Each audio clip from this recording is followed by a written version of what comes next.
Hi everyone. Let me ask you a question. How many of you have smart devices, Internet of Things at home? Hands up. Okay. And if I ask that home router is also an Internet of Things? Okay, a little bit more. All right. Now, in this presentation, I'm going to show you what kind of vulnerabilities you can expect in your home network. So this is my name.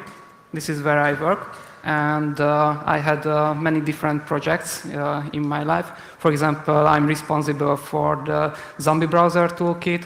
I'm the developer of the hardware firewall bypass toolkit.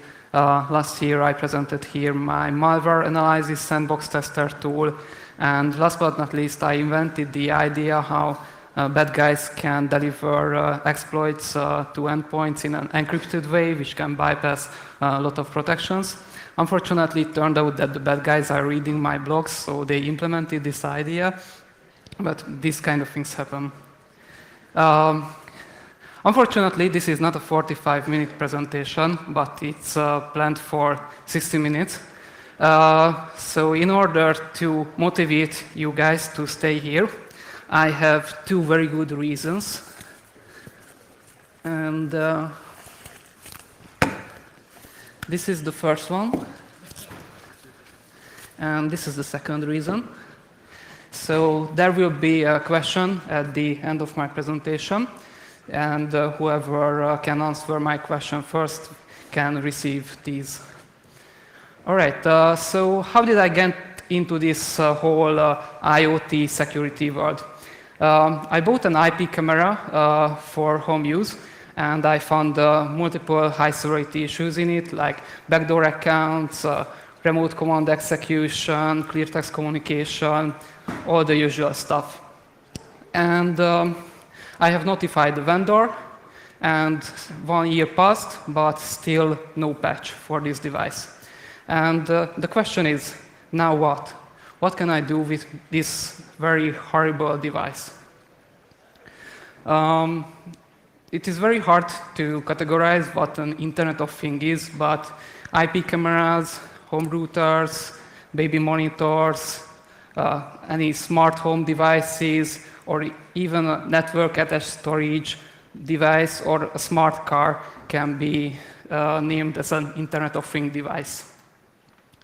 Whenever we talk about Internet of Things, there are mandatory showdown slides, and I also want to show you these showdown slides.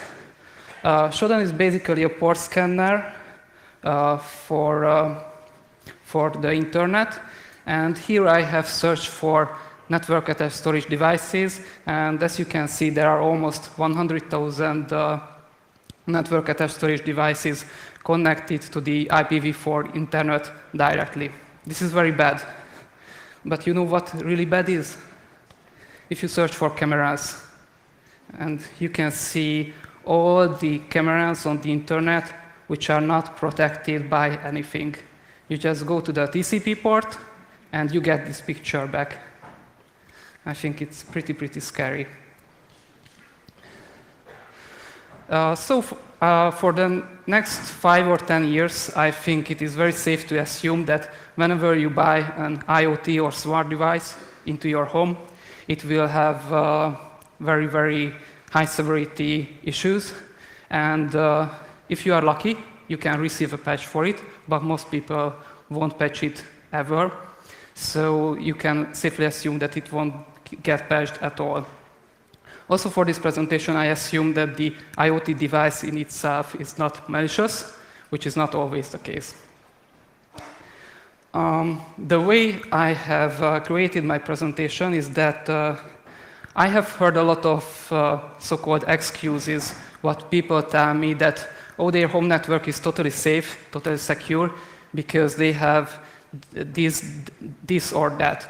And I call these excuses, but if you collect all of these excuses together and you implement all of them, then at the end of the day, you can get a pretty secure home network.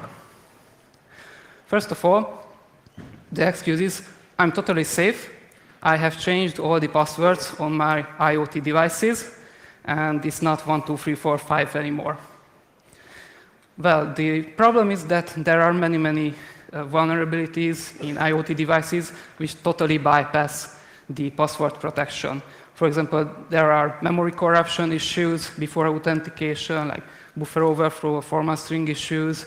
I will talk about cross-site request forgery later. For example, my IP camera, it has a backdoor account, which is not documented in the user manual at all. But if you try very weak usernames and passwords, you can find that it's there, and you can just log in to this device via telnet, and you get a root shell. Next excuse. I am safe. I regularly patch all of my IoT devices, right? Unfortunately, most people don't test their IoT devices. There are so many different devices that it's impossible to test all of those. Even if they test it and they report it to the vendor won't release the patch, or if they release it, it's late by years. And even if they release it, the people won't patch their devices, so this is not working at the moment. Okay, whenever it comes to the risks in the IoT device field, I think the most important question is, how can the bad guys connect to my IoT or smart device? The worst thing can happen if you put your IoT device on the IPv4 internet. It gets an internet routable port, and anyone can access your device without any ports filtered. If you do that, just prepare for apocalypse, because nothing good can happen from this. And as I have shown you, you can see I have a lot of CCTV camera pictures on the internet. And because of this, now I think we should rename CCTV to OCTV, because it's not closed anymore, but it's an open circuit TV.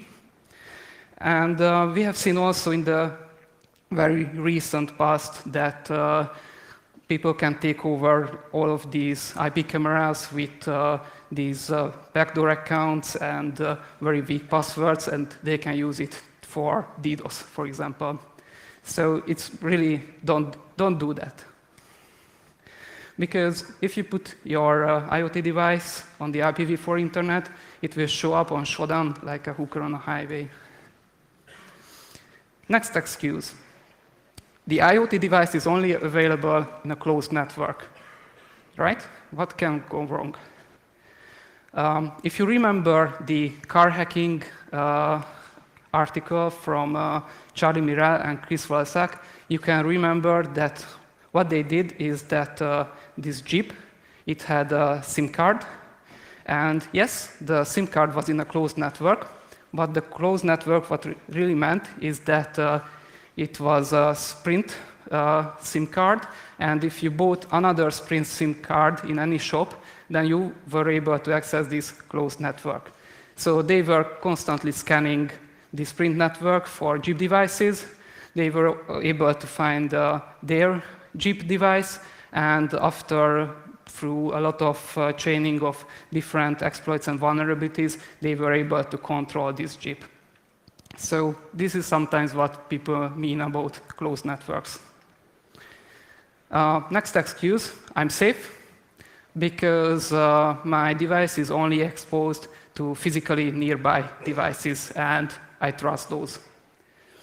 Well, actually, I think the risk is not that big, as it is the case with when you are on the open internet. But still, if the neighbor kid is a funny guy, then he can do pranks like this with your devices. It's not a big risk, but still.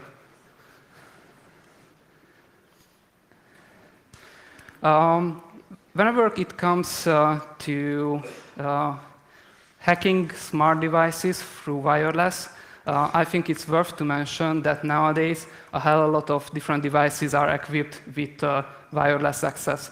For example, last year on DEF CON, researchers showed that even there exists a rifle which has a wireless access point, and Linux is running on it.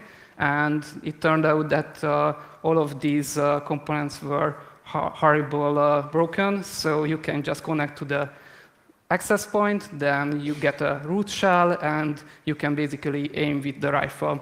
And I think the whole story was a little bit of fear, uncertainty, and doubt, but what you really have to see here that now everything is equipped with an embedded wireless device or Linux or something. The very next important topic is I am safe because I'm in my home network and it is behind network address translation, so people cannot connect to my devices directly. That's good, right? Well, unfortunately, I think NAT is the sneaky evil, and users believe that they are safe because they are behind their home router, but meanwhile, the developers, they have created many, many different ways so people can still connect to these devices even if they are behind NAT. So what could possibly go wrong? There is a false sense of security on one side and the reality on the other side. In this NAT topic, I will mention the case of UPnP, IPv6, Teredo, and the cloud connections. How many of you heard about UPnP? Hands up. Okay. And how many of you heard about Teredo? All right. UPnP is basically a setting on your home router, and on some routers it's enabled by default. And what it's good for, that whenever you plug in a new device on your home network and it wants to be basically physically exposed to the IPv4 internet, it can configure your home router to forward the ports to it. And it's totally automatic, which means that it's user-friendly, and which means it's not so secure. If we are talking about IPv6, I think it's a whole fascinating world, and I could talk about this topic for hours, basically. But whenever it comes to IoT, it's again very, very interesting. This story happened this year that there was a guy sitting at home and he saw some very interesting incoming IPv6 packets to his home devices, which were IPv6 enabled. And he started to debug what happened.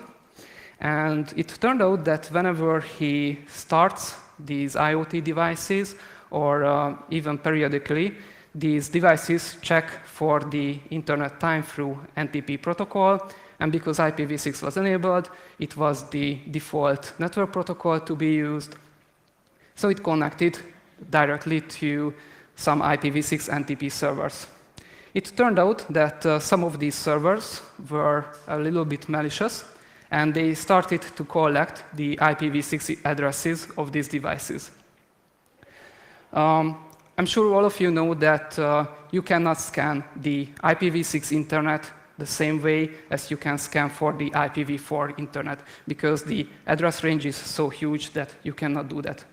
But whenever you can log the IPv6 addresses of these devices, you can sell it or you can forward it to your own servers, and these servers can start to scan these devices for new ports. And in IPv6, there is no NAT, so they can connect to these devices directly. Luckily, from the NTP servers, these malicious servers have been removed, but I think this really tells us how the future will look like. I think in the future, there will be a market for private IPv6 addresses. I'm not sure how many of you are familiar with these terms, but whenever you use IPv6 as a client, you will get two IPv6 addresses, one static one and one so-called private one, which will change usually every day. And the reason for this is that your IPv6 address won't become a super cookie to track you on the internet. But when we look at the current trends, if you visit a new site, you get 30 or 60 new tracking cookies, then I'm pretty sure that some of these tracking sites will also sell your IPv6 address to the bad guys so they can scan you back. And this is really, really scary. Whenever we talk about IPv6, it means that your device has to be reachable from the outside via ICMP, because this is the way how IPv6 works. And this can also lead to some exotic hacks, like if there is a vulnerability in the network stack, for example. When I told you that it's not possible to scan the whole IPv6 internet, although I was telling you the truth, but there are some ways how you can find some of these devices. For example, whenever people choose these IPv6 addresses and it's not totally random, then you can predict it, like it's a very small number, or it is basically mapped to a service port, or it's a funny name, or it's the translation. The second part of the IPv6 address is translation of the IPv4 address, etc., etc. And whenever we talk about enterprise environments, then there will be a lot of different ways to enumerate these IPv6 addresses through DNS, like reverse DNS enumeration, zone transfers, DNSSEC, DNS brute force, and so on and so on. If you are interested about this whole IPv6 security world, I really recommend you to watch Mark van Hauser, IPv6 Security Revolutions talk. It's really, really interesting. Next interesting topic is Teredo. Teredo is a protocol implemented in Windows since God knows when. And the reason it was created, because there will be clients in the future who will have no access to the IPv6 internet, but still there will be servers on the IPv6 internet which has to be reached somehow. And the way Microsoft developed this Teredo protocol is a two-phase protocol. First of all, the Windows client is constantly sending some keep alive messages to a remote Microsoft server. And because it's a packet which is always active on the router, the Teredo server is now able to connect back to the Teredo client. And if there is another IPv6 peer on the IPv6 internet which wants to connect directly to this Teredo client, then they will be able to do that. How? You might ask. The Teredo IPv6 addresses have a fixed prefix, so whenever this client wants to connect to the Teredo client, it will be routed to this Teredo relay. The Teredo relay will know which Teredo server to connect to, which is in live connection with this Teredo client. And now the Teredo server can tell the Teredo client that, hey, there is an IPv6 peer which wants to communicate with you, so please try to connect to this IPv6 peer through the Teredo relay. And after this connection works, then the IPv6 peer and the Teredo client can communicate, even though by default one is on the IPv4 internet, the other one is on the IPv6 internet, and the client is behind home router net. Not many people know about this Teredo thing. The very first interaction of mine with Teredo was when I saw IPv6 addresses in my torrent client. And as it turned out, the uTorrent developers figured it out that people don't have to use port forwards and the UPnP and things like that in order to have a better torrent connection. So they started to use Teredo itself. And whenever they implemented this feature, the Arbor networks measured the IPv6 internet traffic, and it caused a 15-fold increase in IPv6 traffic itself. Now, let's talk about the IP camera cloud hack. This research is still a work in progress. There are some details which I have to research, but I need time for that.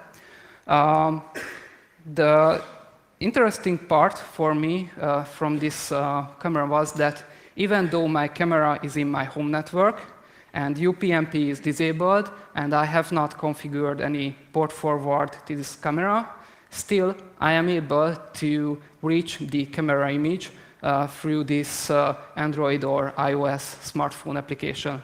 And the question was, how the heck can I do that? How can I connect to my camera?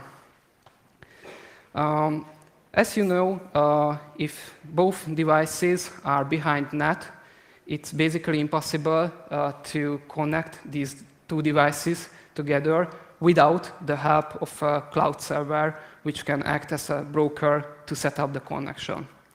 For example, if you think about how TeamViewer works, they are using a server, so both clients can connect to each other. Now, as it turned out, my IP camera is also using a cloud server, so this cloud server can help to set up the connection. And this whole protocol really reminded me how Teredo works.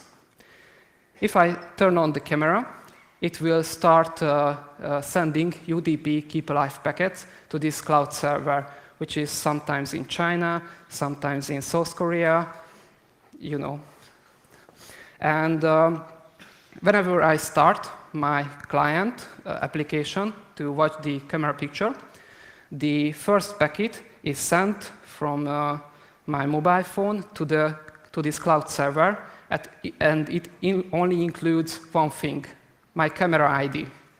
It's not an encrypted protocol, there is no authentication in it, nothing. I just send a camera ID to this server. The response is, if it's a valid camera IP, with three IP addresses. The first one is the local IP address, which I can connect to if we are on the same LAN network. The second IP address is the publicly accessible IPv4 address for this camera. And the third one is a cloud server IP address if both devices are behind NAT.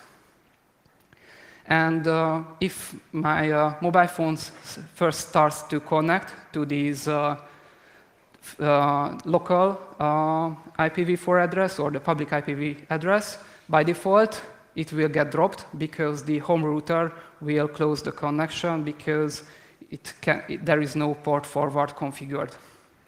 But what's really interesting, that meanwhile, the cloud server can notify my IP camera that, hey, there is a client here who wants to communicate with you. What do you think about this? And as it turns out, that now the IP camera is sending a packet to this mobile phone. And for example, this mobile phone has a public IPv4 address and it's not behind NAT. The camera connects to my mobile phone.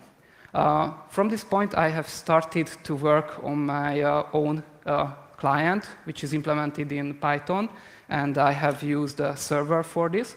So for me, it was not an issue to get this packet.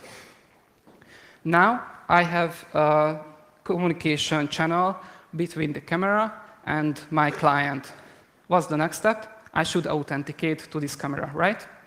By default, the username for this camera is admin. What a surprise. And the password is 4 characters, but only numeric letters. So you can guess that how hard it is to brute force this camera password. And unfortunately, there is no brute force protection in the camera itself, so you can keep trying and trying and trying until you find the good password. But it gets worse, because the whole protocol is clear text. Whenever I start my mobile application and I authenticated to this camera, guess what? The camera will send the whole configuration to my mobile phone, which includes Wi-Fi password, which includes my credentials to my email server, which is used for alerting. It includes all the passwords to my FTP server, where all the images are uploaded. Pretty cool, huh? So if you are at the airport, checking your camera picture, not just your camera password will be stolen, but also your Wi-Fi password, email password, and FTP password. Really cool. This is just a small code snippet, how my Python script works. Unfortunately, I won't release this code. Most of the time, I release my offensive code, but this is, I mean, if it's never get any patches, why should I release it? So it doesn't really make sense. But let me show you how this script really works.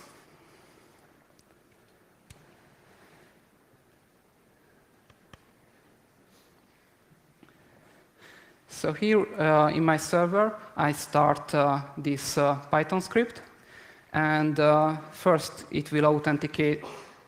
It won't authenticate. It will connect to the cloud server with camera ID. And I got back the reply from the camera. So now I can talk to it. And I can start to brute force the password. And unfortunately, at the moment, it's a little bit slow because there is no way to start the authentication process. Only you can start it from the beginning where you start connecting to the cloud server. But it can be also multi-threaded and things like that, so it's not that bad at all. And my script is trying different passwords. And at the end, it starts password 1337, and I get back the authentication reply from the camera that, cool, that was the good password, finally you found it. Now we can communicate, and I can share your Wi-Fi passwords with you and the whole world.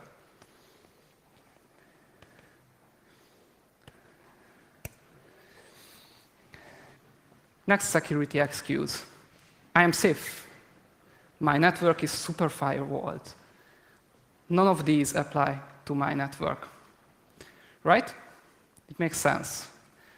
I know a lot of you know guys who are really into firewalling and they filter everything. Unfortunately, there are still ways to hack these kind of networks. I'm not sure if you can see on this slide, but this is an HTML code from a website, and it basically brute forcing the IP addresses of your home router, and it has all the default passwords for this home router, and via only a single HTTP GET request, it's trying to reconfigure the home router DNS server addresses. And whenever the DNS server is controlled by the attackers, then your connection can be attacked via man-in-the-middle attacks, right? And how can this happen? Your browser downloads an HTML file, it starts to process it, and from now on, your browser is attacking your home network, right? In order to prevent these kind of attacks, I really recommend all of you to install an ad blocker like uBlock into your browser. And for example, in my home network, I use two separate browsers, one for internet access and one to access the internal network. And the one I use for internet access is using this uBlock ad blocking software, and I have added some custom rules, so it will think that everything inside my home network is an ad network, so it won't connect to it. So it's a very, very basic and stupid firewall. Next excuse. I am safe because I have changed my network range in my home network, so people cannot brute force it the way you have seen in the previous attack. I have some very bad news. How many of you heard about WebRTC? All right. So WebRTC is an API, and it has been developed to support browser-to-browser applications for voice, video, and peer-to-peer file sharing. What does it really mean? You can basically do Skype in your browser without any plugins. And in order to able to create a tunnel like this between two browsers, which might be both of them behind net, it is important for the protocol to get the internal IP address of the browser, which means that whenever a browser, a user using a browser visits a website which supports WebRTC, through the WebRTC protocol, your internal IP address will be leaked. And actually, this whole protocol is supported in Chrome for almost 4 years, since 4 years ago, and all the other browsers started to support it. Most of the time in the mobile browsers it's not implemented, but in all of the desktop softwares. So I'm going to show you a quick demo how these different kind of attacks can be chained together in a single attack. For this demo, I have installed an old vulnerable FreeNAS device on my home network. What's really interesting here is that this FreeNAS device had no authentication on this admin panel, and there was a shell window, which whenever you clicked it, you were able to type shell commands into the FreeNAS device with root privileges. What could possibly go wrong, right? So this is how my attack is implemented. Me, the evil attacker, is setting up a browser exploitation framework server on the internet. And let's say that the home user on the left is browsing the internet. And either I can convince him to visit my website, or I can find a cross-site scripting vulnerability in one of the websites he visits, and I can inject my own JavaScript code into this website. And now that my malicious JavaScript code runs inside the home user browser, I will be able to leak the internal IP of this browser. Now that I have the IP, I can start to port scan his home network, and whenever I find vulnerable devices, I can start to attack them. Now, let's see it in action.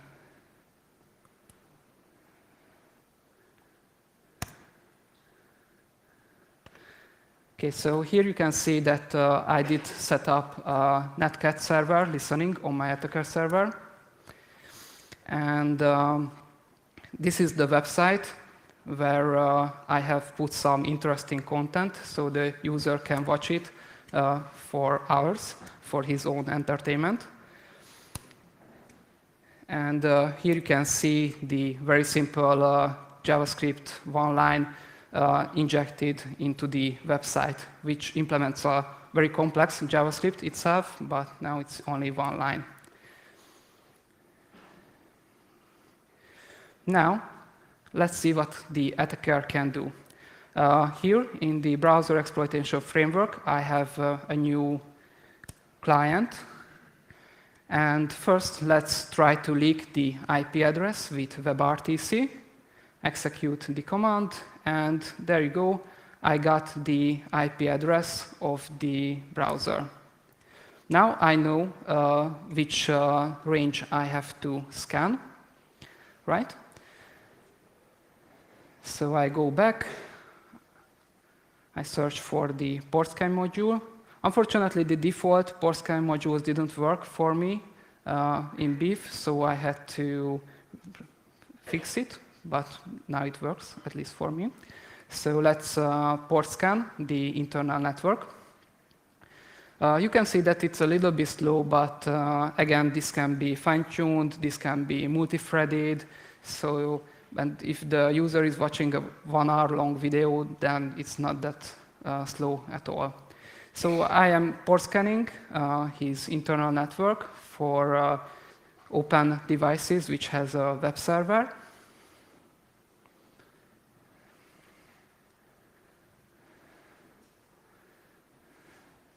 And there it is. You can see that on the 106 IP address, I have found an open port. Now, the next logical step would be to fingerprint this device, which more or less works, but it's a little bit buggy. So let's say that I have found 0 day, for example, and I know everyone is vulnerable, and I'm just blindly exploiting every open port with this vulnerability. So here I just have to type the IP address of the vulnerable FreeNAS device, the HTTP port, and I have to specify the IP address of my connect back shell and the port for this, right? I click execute, and I got my shell back, which is a root shell.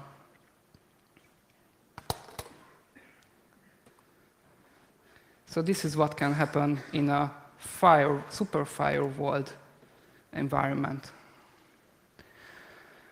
Okay, next question. How many of you know what same origin policy is? Hands up. Okay, good. Same origin policy is basically a security boundary which prevents one script accessing the content of other web pages.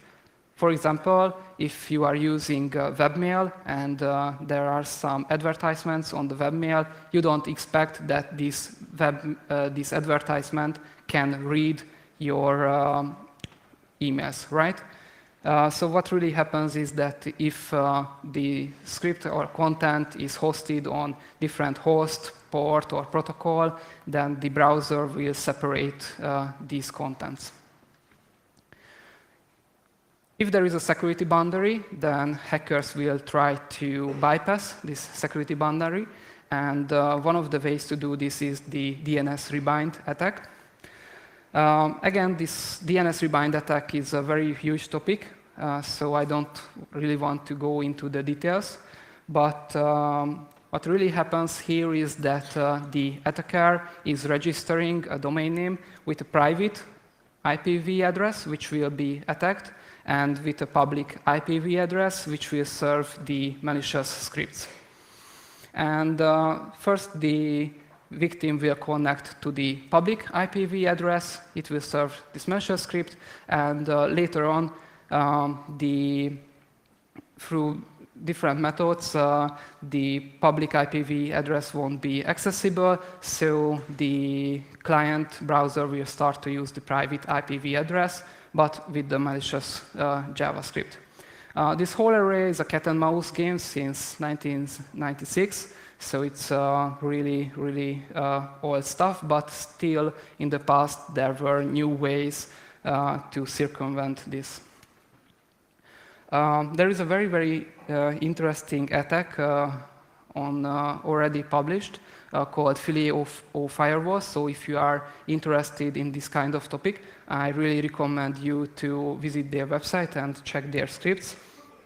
What they are basically doing that through this DNS rebinding attack and different vulnerabilities, they can hijack your router, and they can configure all the port forwards in the router, and basically they can open your whole internal network to the outside world. All right, but what kind of attackers can you expect on the internet? There are, of course, a lot of script kiddies who will do things for fun. And I'm sure that this will cause some interesting news every day in the future, what script kiddies can do with hacking IoT. But I think this is not the biggest issue here. If you are talking about political activists, I don't really expect much here. But if we are talking about organized criminals, I'm sure that they will implement attacking IoT devices in their attacking scenarios.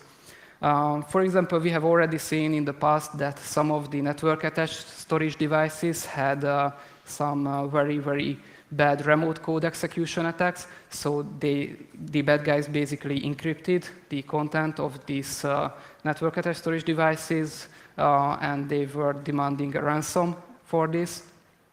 If you are talking about smart homes and burglaries, might be that if you have a very luxury house, then the burglars will start with hacking your smart home. And as it turns out, it's not that hard at all.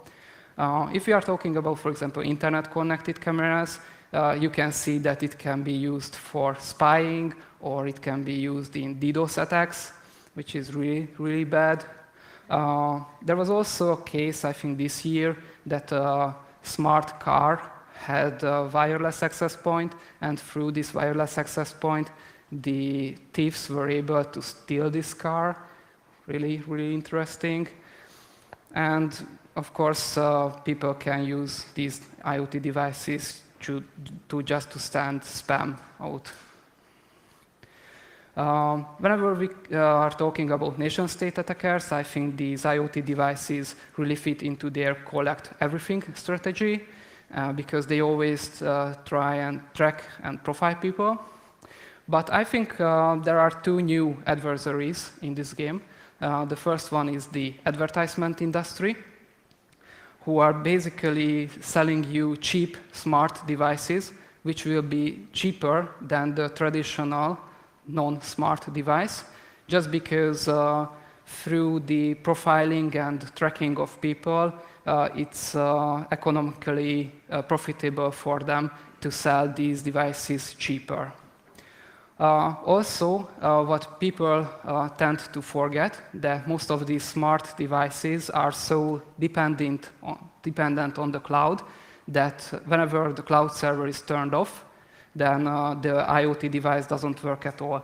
For example, there was a very sad case, I think last month or 2 months ago, when there was an internet connecting pet feeding machine, and the servers went down, so the cats and dogs didn't receive their food while people were on holiday. And the problem is with most IoT devices that sometimes you just pay a one-time fee when you buy this device, but you don't pay any monthly fee for this device. So what this means that after 2 years or 3 years or 5 years, it won't be basically profitable for the manufacturers to operate all of these servers. So they will just shut it down, and your device won't be able to work anymore. In a utopistic world, IoT development guideline would look like it's secure by design, tested for security, and patches are released if security issues are found. In reality, at the moment, none of these apply, because the current guideline that it has to be cheap, you have to be first on the market, you should embed some Linux or BusyBox into it, and most of the time people embed web servers or VNCs into these devices, and most of the time for no reason at all. And this makes me really, really sad. I have talked about the different network connectivity risks, and there is a huge gap whenever your vulnerable device is directly connected to the IPv4 internet, and whenever we talk about these very exotic and multi-step attacks. And I think what you can do that if you do most of my recommendations, which I will collect during the following slides, that you can reduce the risks of your home network. For example, my IP camera, it's disconnected from the power cord whenever I am at home, and I only turn it on when I leave the house. And if you don't need your IoT device to be available 24/7, then you should just turn it off. If there is a patch, you should patch the device, but I don't expect much from this. Surely you should change the passwords of the devices, and it's preferable to use complex passwords and don't reuse the passwords. You all know these. You should check your home router and disable direct inbound connections if you don't need that. I really recommend to disable UPnP on your home router and configure all the port forwards for you manually. If your ISP provides IPv6, then you should also check not for IPv4 but IPv6 traffic. If you use Windows, I recommend you to disable Teredo because most of the time you won't use it and it's just a security risk. If you have a lot of time and you find checking gigabytes of Wireshark logs fun, then you should monitor for tunneling protocols in your home network. I have already showed you how you can use uBlock ad blocking to prevent from these cross-site request forgery attacks from your browser. Again, if you have a lot of time, you can scan your home network for new devices. For example, when I moved to a new flat in the past, it turned out that I was living in that flat for 4 months when I found that the set-top box with the TV had a wireless access point itself. So it was really strange for me that, oh come on, there is a new Wi-Fi access point in my home network. I didn't know about this. And yes, it was running with default credentials. I think you should also separate your guests from your IoT network, and not just your guests, but also, if possible, then you should separate your home network from the IoT network. For example, what you can do that use an old home router and connect all of the IoT devices to this home router and connect this home router to your real router, which you use regularly. If you can, you should disable WebRTC in your browser. For example, if you install the WebRTC network limiter extension into Chrome, then you can disable it. If it's possible to disable the cloud connection from the IoT device and you don't use it, you should really turn that off. Or if you can turn that off, then try to filter on your home router firewall. In order to prevent DNS rebind attacks, you can do a lot of things. The basic idea is that whenever you get DNS responses from the internet, then you should filter out the private IP addresses, because there is no legitimate way when you get private IPv addresses from a public DNS service. And you can use, for example, OpenDNS for that, or the Firefox NoScript extension, or you can configure your own firewall for that. So it is said that smart devices will make our life easier, right? I think maybe in the future, yes, but until then, these devices will make our life a nightmare. And my best advice is that you shouldn't really buy IoT devices or smart devices at all, because most of the time you don't need this thing. Some of the devices are so dumb and it's just for marketing purposes and it's not for you. If you are an IoT vendor, you should do all of these things, but I believe none of you are developing IoT devices at the moment. If you are working for the government, then I think you should follow what the Federal Trade Commission did in the USA. They basically fined ASUS because ASUS delivered very horrible, vulnerable home routers to the users, and they never ever tested these routers, against security vulnerabilities. So there was a huge fine against ASUS, and I think it's really a good way to start something in this field. If you want to have a look at very, very interesting and fun IoT devices you can find on the internet, then I highly recommend you to Google for a presentation from Dan Tantler. The title of his presentation is 115 batshit stupid things you can put on the internet as fast as you can. It's a really, really amazing talk. I highly recommend you to watch it. It's better than any movies nowadays, really. Before our game with the beer, I would like to show you two very interesting quotes, which I find really, really, how could I say, both sad and true. That there is no cloud, just other people's computers, we know that, but there is no Internet of Things, but just other people's computers in your house. And the problem with building a smart home is that you end up with a mini data center minus the admin and the security folk. And I mean, if you have a hell of a lot of time to do this, and this is your hobby, do that. Otherwise, don't, really. All right, question is, if you are the first one to answer my question, what was the first IoT device in history? Yes? Louder, please. Almost a coffee machine. I will accept your answer, actually. It was a Coke machine. So, but you can pick your beer after the presentation. So that's all, folks. That's all I wanted to share with you. Be safe at home. Thank you for your attention.